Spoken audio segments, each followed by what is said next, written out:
Hi, the purpose of this video is to start on the topic of arenes. Now, arenes is a major component of hydrocarbons. Just so that you have a look. So far, you have already done alkanes, alkenes. So now, we'll work on arenes. So it's exemplified by these two compounds, benzene and methylbenzene, which we'll keep on going back to in the course of these series of lectures. You can take a read through the various assessment objectives, and you'll realize there are some similarities between arenes and what you have already learned in alkenes. So we'll elaborate a bit more, point out the similarities as well as the differences. The structure of the lectures will be roughly as follows, the 5 points. We'll have introduction, which includes the very specific properties of benzene, or rather its behavior. Okay, which is very important, which makes it very different from alkenes. Physical properties,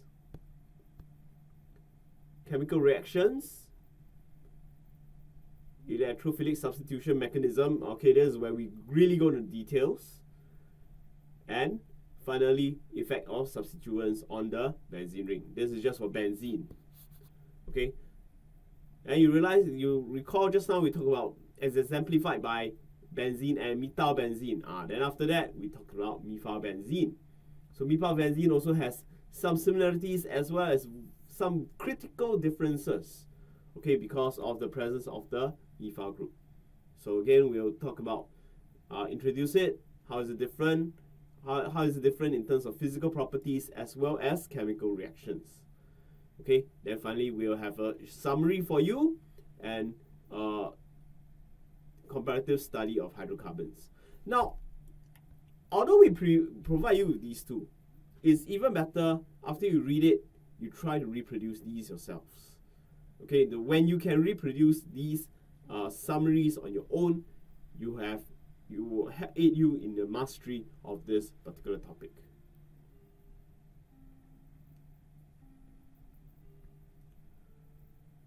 Okay, let's take a look. First one. Okay, so what are benzenes? So benzene is just within a broader category of arenes. Okay, we have benzenes, or benzene for that matter. So these are aromatic hydrocarbons. They are compounds which contain rings of delocalized electrons. Very important, delocalized electrons. You may have a cycle. I'll give you an example. You have a very standard cyclohexane. Oops.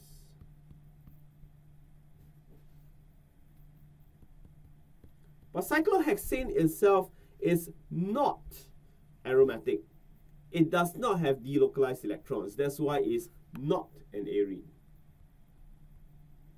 So for something to be an arene, it must have delocalized electrons. And this is where you're thinking, what does delocalized electrons mean? We'll get to that very soon. Then the term itself, aromatic. Why do we call them aromatic? So they are used for naturally occurring compounds which are sweet smelling, compounds which have a moral aroma. And most of these compounds, they contain benzene rings. So there was this association formed. So with this association, it became custom for chemists to, whenever we say aromatic, then automatically it means they are benzene rings.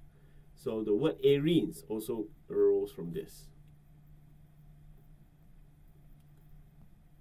Okay, so some examples of aromatic compounds. So we have these two will focus a lot on benzene, methylbenzene. But of course, there are others. A lot of different things can be attached to the benzene ring. So there's one example. We can have an aldehyde attached, so that's called benzaldehyde, otherwise more commonly known as almond oil. Okay, so now, why is the structure of benzene interesting? Let's take a look at the assessment objectives. Interpret and use the following terminology associated with organic reactivities. Delocalization. You may have come across it already in alkenes, but now we're taking it one step further. Okay, then the difference between benzene and alkenes in terms of the delocalization of electrons, because there are implications, there are consequences. They react differently towards electrophiles, and why benzene prefers to undergo substitution rather than addition. Because now you realize, right, hey, in alkenes I learned electrophilic addition because there's a double bond. Then why come benzene also has double bond, but it doesn't undergo addition? We're going to explain why. Okay, so benzene was always very tricky because chemists early on were able to figure out, okay, so this is the molecular formula, C6H6. But no matter what they did, I mean, if they look at this, okay, let's just take a look at the one I highlighted in yellow. The one I highlighted in yellow has a lot of alkenes. So by right, it should react like alkene, right? It should undergo electrophilic addition, but it did not, which implies that it wasn't exactly an alkene. So after a while, Kekule managed to figure out, actually it was a cycle. So a bit of the inspiration was from the ancient Ouroboros of a serpent devouring its own tail. He had such a dream. Don't know how he managed to figure it out. Okay, but with that dream, he figured, yeah, maybe something like that. And by putting in the double bonds, alternating double bonds, he realized, hey, this structure pretty much works. Okay? But again, there are still some problems, because if you do it this way, right, you just say it is an alkene still. It's just a cyclic alkene. So how come it doesn't react like alkene?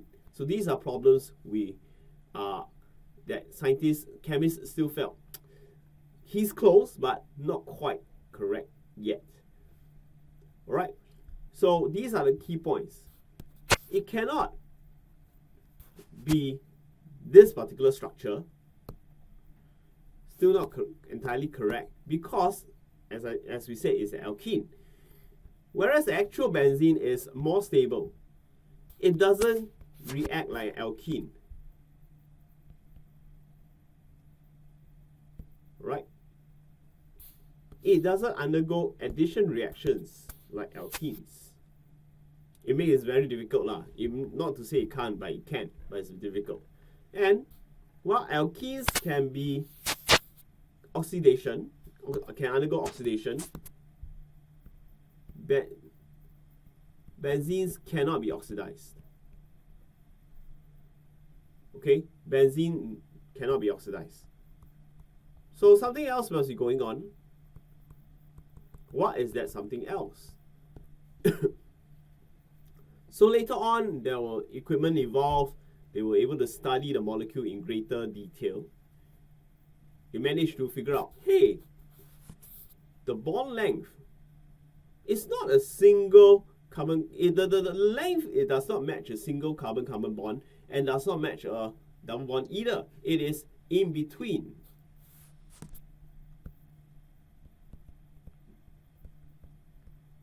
So if it's in between, what does it imply? Oh, it's maybe something like 1.5 bond. Okay, so this term came out, partial double bond. You please go and remember this, very important. Partial double bond.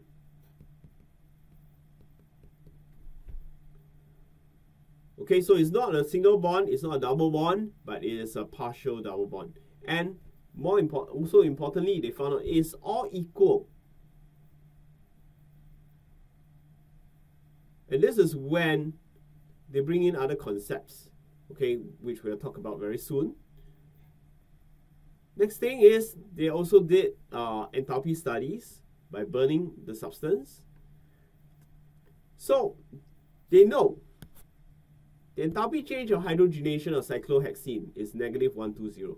So if presuming if you have 3 double bonds, -120 times 3 gives you -360, right? But in truth, it wasn't that much. Okay, it wasn't that exothermic. So there must be something else going on to stabilize the compound. Okay, something else must be going on to stabilize the compound. Because when they burn, or not they burn, when they hydrogenate benzene, the enthalpy change was only -206. Take a look at the energy level diagram. So again, this is why energy level diagrams are sometimes preferred in energetics, because it allows you to see certain things that are not so clear. Okay, so if it was an alkene, by right, to get cyclohexane, okay, when you hydrogenate, you get cyclohexane, should have been this value, -360. Okay, but obviously we didn't. When they actually did it on benzene, the actual benzene molecule, the benzene compound, the value was only -206. So what could account for this discrepancy? That is when scientists finally realize, oh, there's a certain stabilization energy, or resonance stabilization, or resonance energy that's happening. Okay, that stabilizes the benzene ring. Okay, that's why it is not as exothermic as expected. This process, at least this enthalpy change.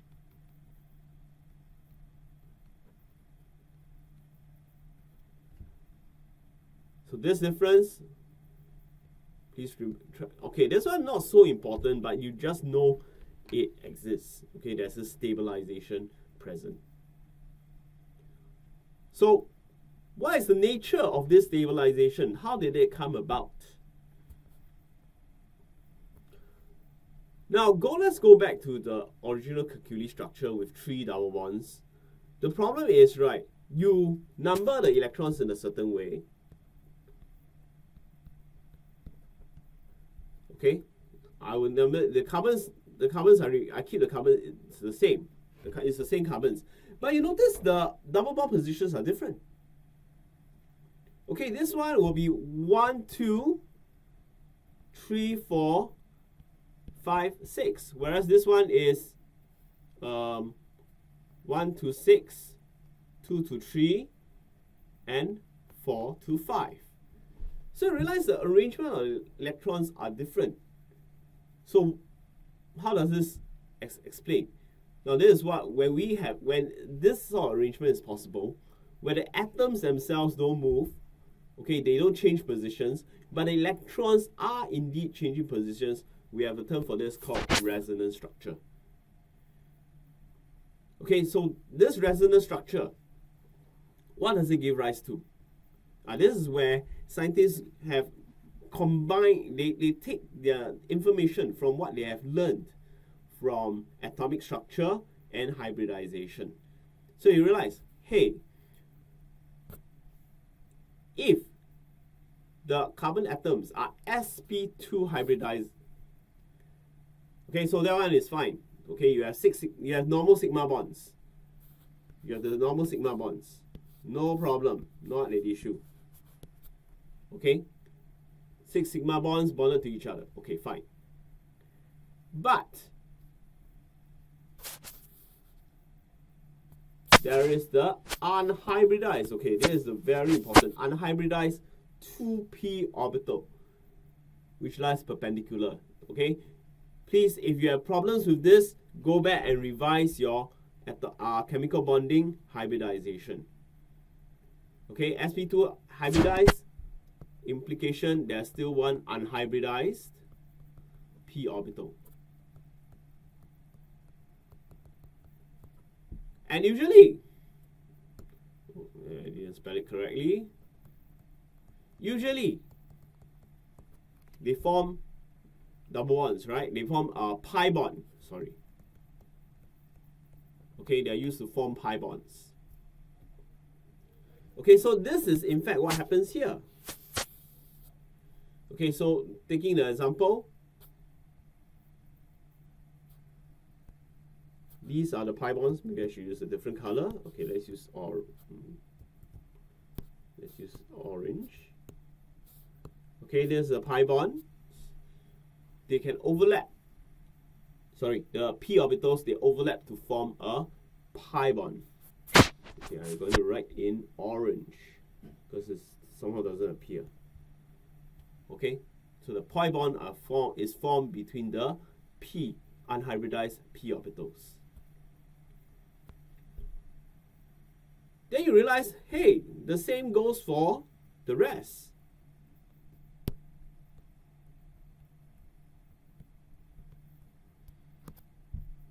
Okay, pi. Okay, so right now I'm going between C1 to C1 to C2, C3 to C4, C5 to C6, right? So this is what you will see lah. Okay, 1, 3, 5.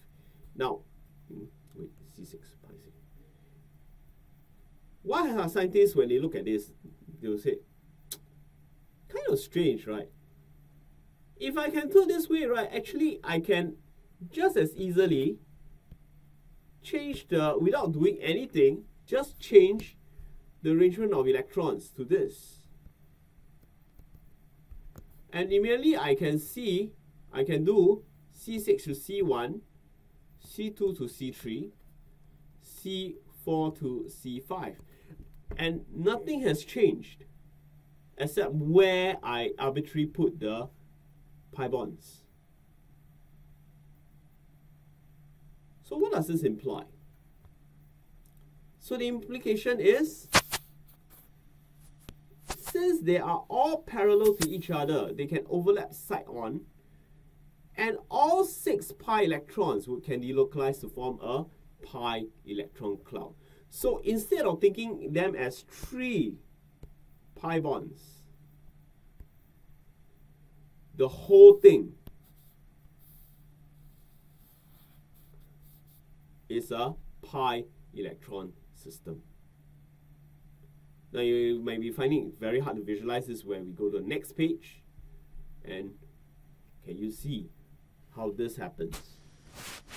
Okay, one above, one below.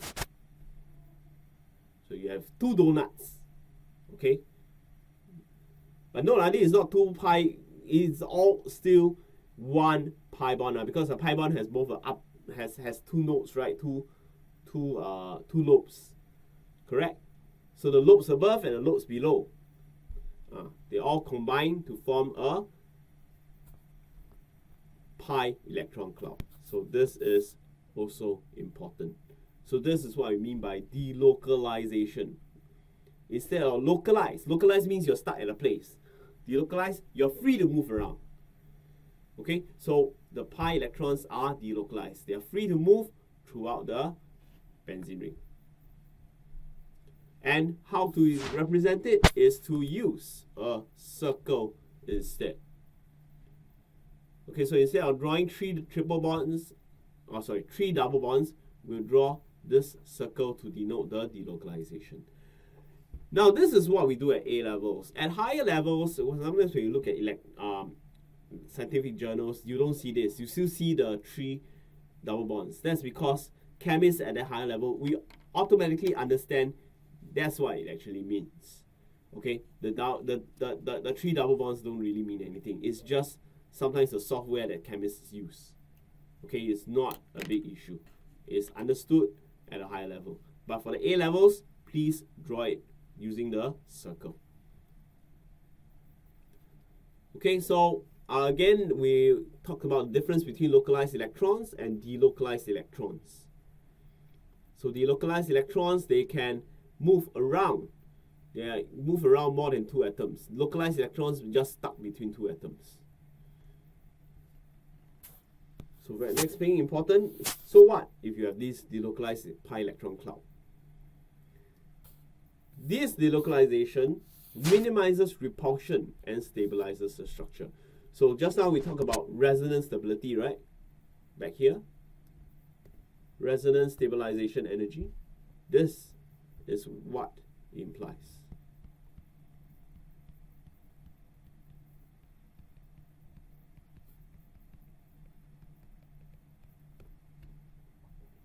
So because it's resonance stabilized, benzene rings prefer to undergo substitution rather than addition.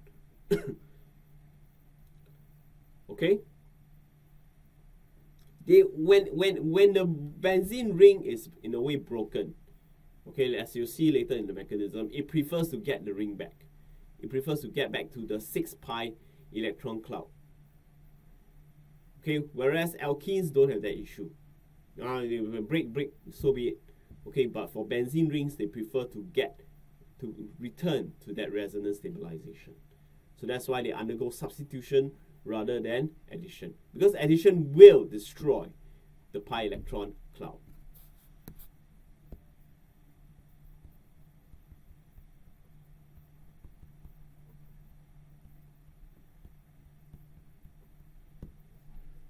Okay? And less nucleophilic. Let's be very clear, we are referring to in benzene here. They're actually less nucleophilic compared to the double bonds in alkenes. And of course, if you think about it, of course this makes sense. Because in alkenes, it is a double bond. But in benzene, it is actually, it's not a double bond. Remember, it is a partial double bond. So because it's a partial double bond, again, that's why it is less nucleophilic. Okay, so because it's less nucleophilic, for it to undergo any reaction at all, you need to use a stronger electrophile. So just polarize Br2, not good enough. Now you need Br+. You need the cation. Without a cation, you won't be able to react. Alright, you can watch some of the videos, the links in the lecture notes, for a better understanding and animation of how this works. Okay, and with that, that's the end of this first segment of the lecture.